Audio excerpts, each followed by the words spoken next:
33. That news was brought to you by ACS Manufacturing Corporation, ISO certified world-class quality. ACS.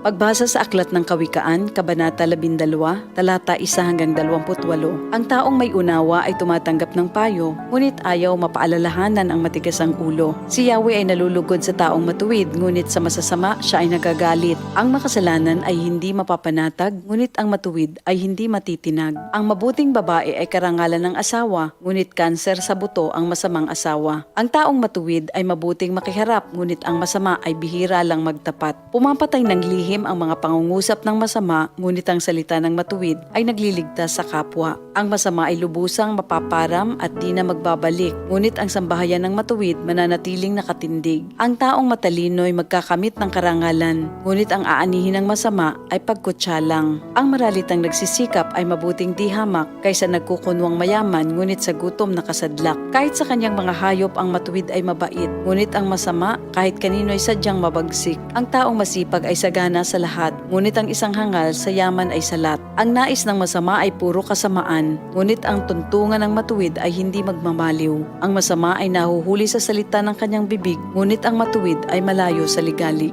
Ang kakamti ng tao ay batay sa gawa o salita, bawat isa ay tatanggap ng karampatang gantimpala. Ang akala ng mangmang ay siya lamang ang tama, ngunit handang tumanggap ng payo ang taong may unawa. Ang pagkainis ng mangmang kaagad nahahalata, ngunit ang mga matatalino di pansin ang pagkutya. Sa pagsasabi ng tapat, lumilitaw ang katarungan, ngunit ang pagsisinungaling ay lumilikha ng kapahamakan. Ang matalas na pananalita ay sumusugat ng damdamin, ngunit sa magandang pananalita, sakit ng loob ay gumagaling. Ang tapat na labi ay mananatili kailanman, ngunit ang dilang sinungaling ay hindi magtatagal. Ang nagbabalak ng masama ay mag-aani ng kapahamakan, ngunit ang nag-iisip ng mabuti magtatamo ng kagalakan. Ang kasamaang palad ay malayo sa matuwid, ngunit ang buhay ng masama ay puno ng ligalig. Namumuhi si Yahweh sa taong sinungaling, ngunit ang tapat ay ligaya niya at aliw.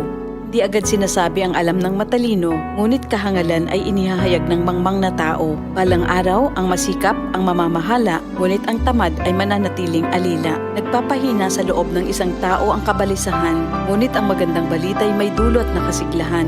Ang payo ng kaibigang matuwid ay isang gabay, ngunit ang daan ng masama ay tungo sa pagkaligaw. Hindi makakamit ng tamad ang kanyang hinahangad, ngunit ang masikap ay laging may magandang hinaharap. Ang matuwid na landas ay patungo sa buhay, ngunit ang maling daan ay hahantong sa kamatayan.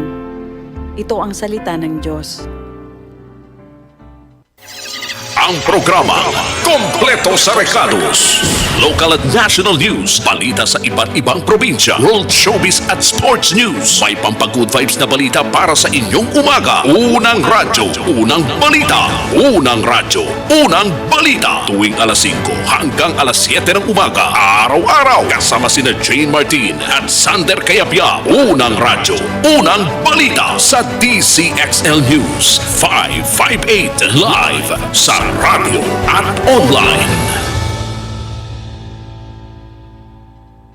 DCXL News, ang himpilan ng RMN.